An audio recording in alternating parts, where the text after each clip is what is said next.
This is Free Speech Radio News for Tuesday, March 4, 2003. From WBAI in New York City, I'm Deepa Fernandez. With the stepped-up US bombing of Iraqi territory, some Pentagon watchers and many Iraqis say the war has already begun. The White House released a plan today for what the president calls Medicare reform, and a new movement is growing across the country towards community courts that provide an alternative to incarceration. But first, these news headlines. I'm Nell Abram with the headlines for Free Speech Radio News. Members of the European Parliament who've just returned from visiting Iraq held a news conference at the United Nations today to express their opposition to war. Susan Wood reports from the UN. 4 members of the European Parliament spoke at today's news conference. They're part of a larger delegation that visited northern and southern Iraq and the capital Baghdad a month ago. Pernille Fram of Denmark, Vice President of the European United Left, Nordic Green Left, said the parliamentarians came to New York to send a message to the U.S. public. We represent a majority in the European population and in the European Parliament, which is against a war on Iraq. We are not anti-American, and we are not pro-Saddam Hussein either.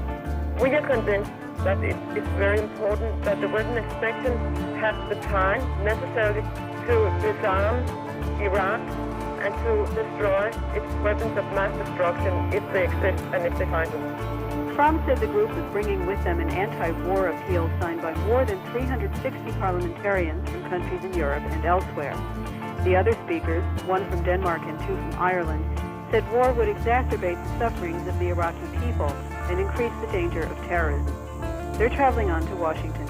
For Free Speech Radio News, I'm Susan Wood at the United Nations.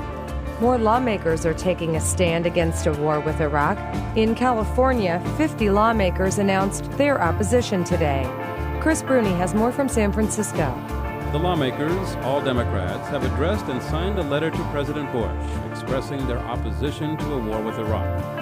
The letter urges the president to put off a final decision until the UN Security Council and the U.S. Congress back military action. Wilma Chan is the majority leader for the California State Assembly. I think he has yet to make the case that of the direct connection between the terrorist attacks on 9/11 and the situation and Iraq. I think that he needs to answer the question of what are we going to do? How long is the war going to be? What is he going to do in the post-war period? I think there are a lot of questions that need to be answered. Chan says today's action is the first of many others to come. The lawmakers made their announcement at the same time as Warren Langley did.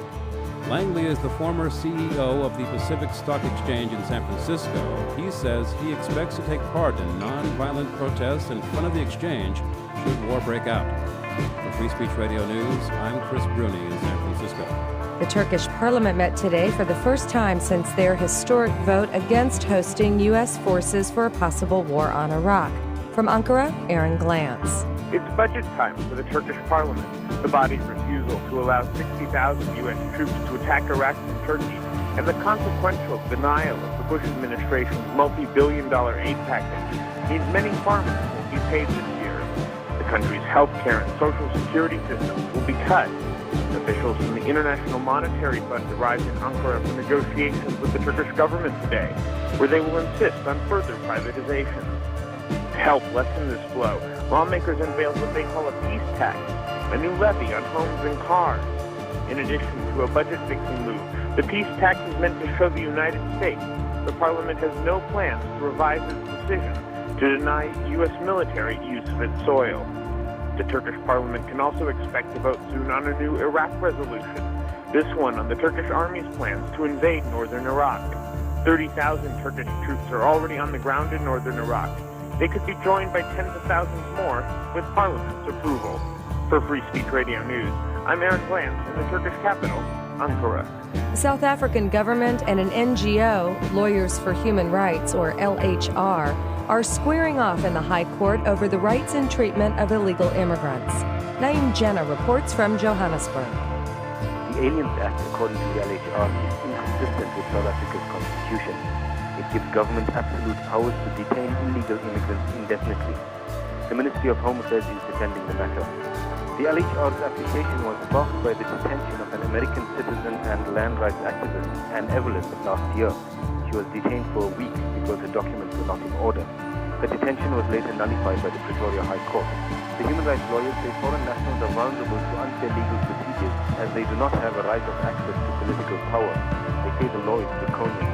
In what seems like a weak defense, the government accuses certain countries like Nigeria, Pakistan and Bulgaria of collusion with illegal immigrants to prevent the return of foreign nationals to their countries. For Free Speech Radio News, I'm Naeem Gina in Johannesburg. For Free Speech Radio News, I'm Nell Abram.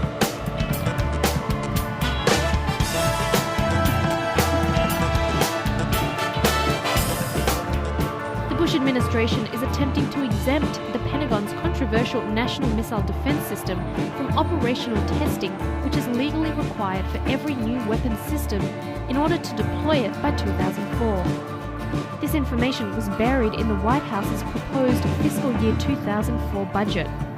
Meanwhile, as Iraq continues to destroy its Al-Samud missiles and has promised to deliver a detailed report on what happened to stocks of anthrax and VX nerve gas agents early next week, the United States has stepped up its bombing of the so-called no-fly zone area over the recent days. The Iraqi government says that the latest bombings has caused the death of 6 civilians and the injury of 15. And as Nigel Middleton reports, some military analysts see this recent bombing intensification as an indication that a US-led war against Iraq has already begun. Over the last few days, U.S. senior officials at the Pentagon have acknowledged that the U.S. and British forces have been attacking what they say are key Iraqi military installations in an aggressive shift in the strategy in the no-fly zones over the country. Major Brad Lowell, a spokesperson for the U.S. Central Command, which oversees military operations in the Middle East, says, quote, precision-guided weapons were used over the weekend to bomb Iraqi air defense and military communication facilities, as well as a mobile early warning radar. These targets are consistent with strikes that have taken place really over the past 11 to 12 years. These are no new targets. These are violations of the United Nations Security Council resolutions. These are varying targets which can either threaten the people of Kuwait, the forces that are protecting Kuwait, and if, again, under the UN Security Council resolutions, we can strike those targets. However, many analysts point out that these no-fly zones were not created with UN backing.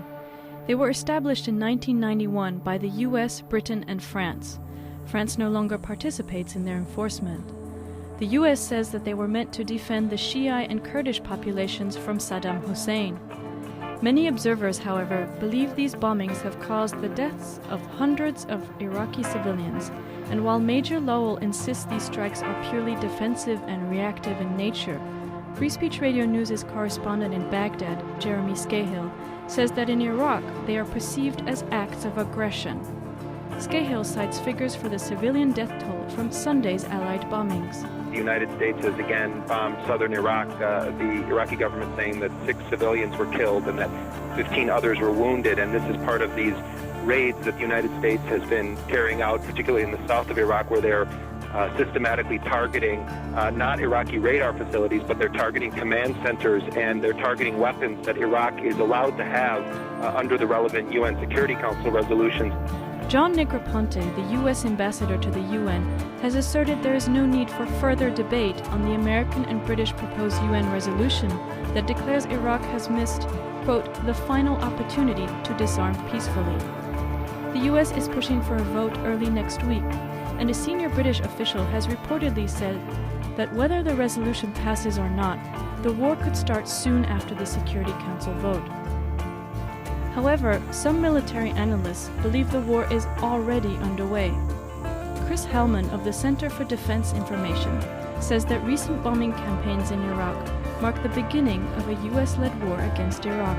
This is clearly something that one would do during the opening phases of an air campaign. It's what we saw in 1991.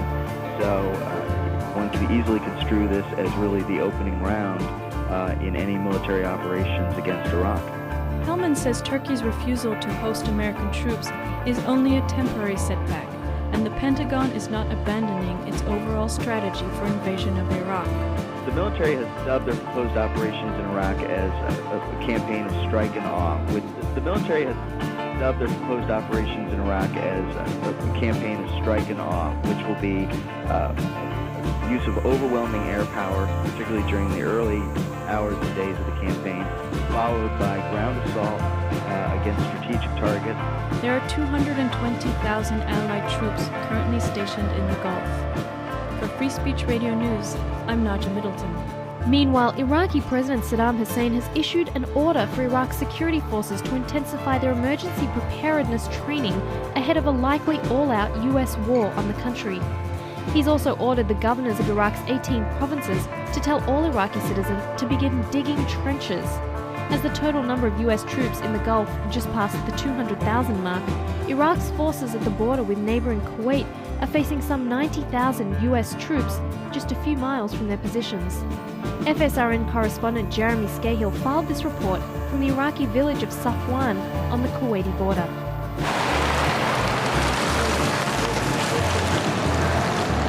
In the far southeast desert of Iraq, UN vehicles pass a small Iraqi border post before zooming into Kuwait. The vehicles are not part of the UN weapons inspections. They're from UNICOM, the UN Iraqi-Kuwaiti observation mission set up after the 1991 Gulf War. Some 200 unarmed UN observers patrol a 9-mile demilitarized zone extending into Iraq and Kuwait. Indeed, just a few hundred yards separate the two flags. Now, the situation on the border is calm, but the UN forces are in the middle of a very fluid situation. In just days or weeks, US tanks and forces could stampede through the area, perhaps with no UN Security Council backing. French Colonel Bernard Salabel is the military commander of UNICOM. What will happen with UNICOM? The UNICOM perhaps will not be here. If the Security Council decides something, he will withdraw his mission first. Without the Security Council, it's a different thing. Are the UNICOM forces nervous about what's going to happen? I mean, they're in the middle of a situation that could immediately... It's not very interesting not to know your future. We don't know if we will be evacuated next week or in 1 month. We don't.